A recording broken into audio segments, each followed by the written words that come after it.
Obama mati palliativa.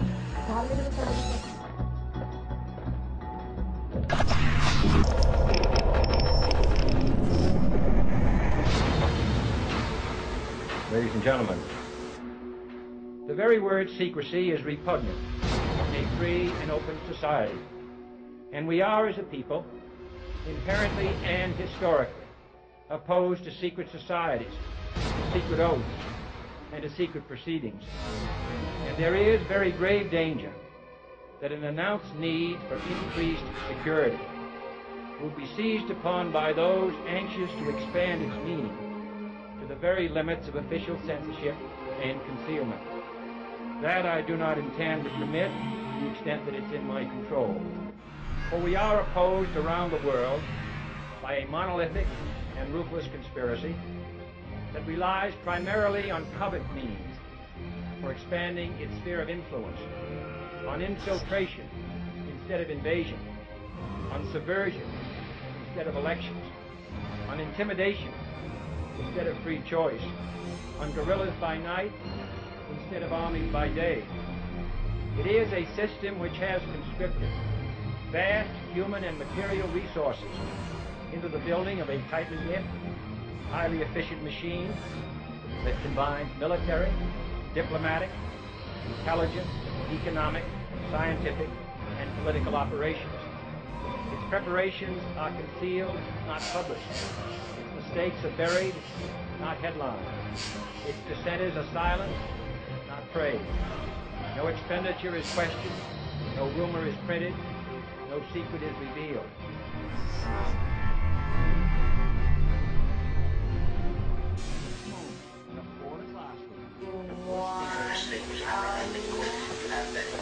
We have before us the opportunity to forge for ourselves and for future generations a new world order, a world where the rule of law, not the law of the jungle, governs the conduct of nations. When we are successful, and we will be, we have a real chance at this new world order, an order in which a credible United Nations can use its peacekeeping role to fulfill the promise and vision of the UN's founders. Pope Benedict XVI is calling for a new world financial order. In the third encyclical of his pontificate, Benedict denounced the profit-at-all-cost mentality of the globalized economy, and he lamented that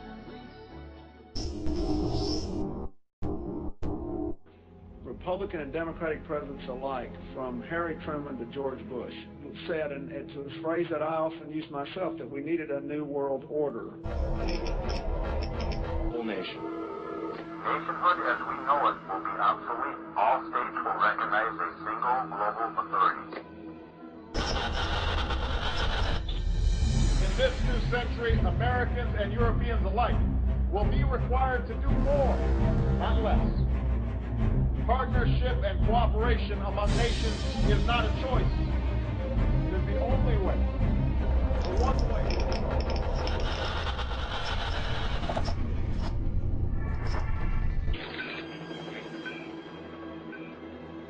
The World Federalist Association, or WFA, is one of the largest organizations that openly promote world government. Today we must develop federal structures on a global level. I work in dealing with the infiltration of churches and religious institutions as well as governments that cover a tremendous number of institutions.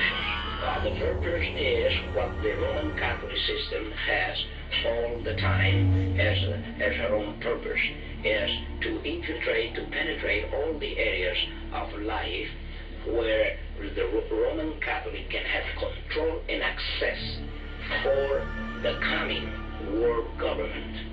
What that means is, in preparation for that world government, the Roman Catholic institution, especially since the establishment of the Jesuit order in 1541, throughout all these 500 years, they've been in preparation and to infiltration and penetration of every level of society in order to take over the world politically and religiously.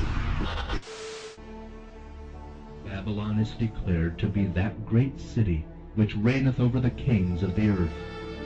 Revelation 17, 4-6 and 18. The power that for so many centuries maintained despotic sway over the monarchs of Christendom is Rome, the purple and scarlet color, the gold and precious stones and pearls, vividly picture the magnificence and more than kingly pomp affected by the haughty see of Rome. Rome is charged with the sin of unlawful connection with the kings of the earth. It was by departure from the Lord and alliance with the heathen that the Jewish church became a harlot, and Rome, corrupting herself in like manner by seeking the support of worldly powers, receives a like condemnation. Rome has formed an unlawful alliance with the world.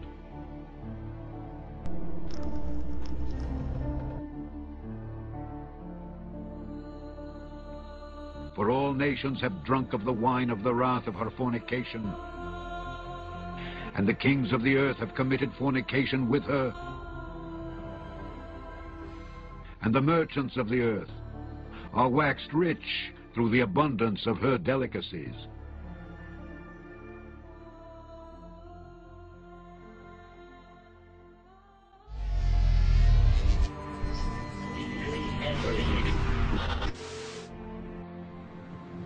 And I heard another voice from heaven saying, Come out of her, my people, that ye be not partakers of her sins, and that ye receive not of her plagues.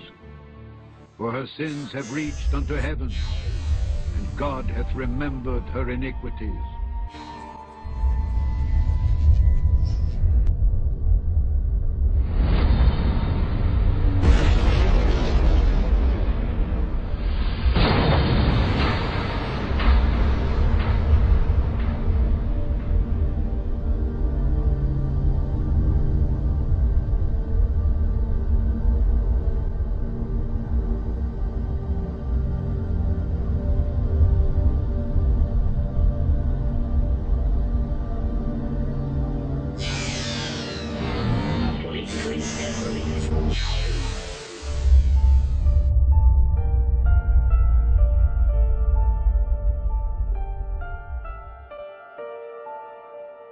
For by thy sorceries were all nations deceived.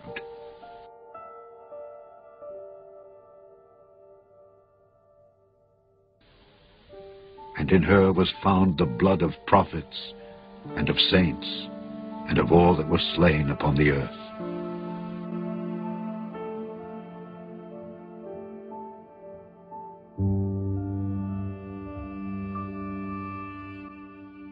Thousands of the followers of Christ, men, women, and children, were put to death in the most cruel manner.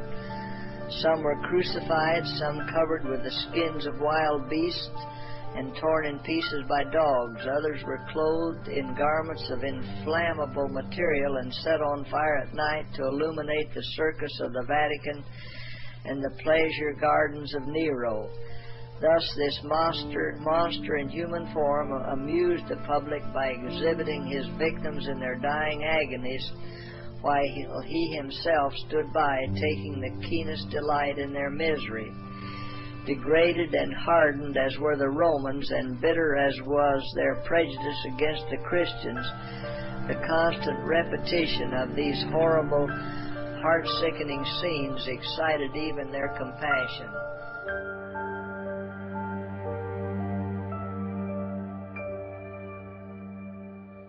For God hath put in their hearts to fulfill his will, and to agree, and give their kingdom unto the beast, until the words of God shall be fulfilled.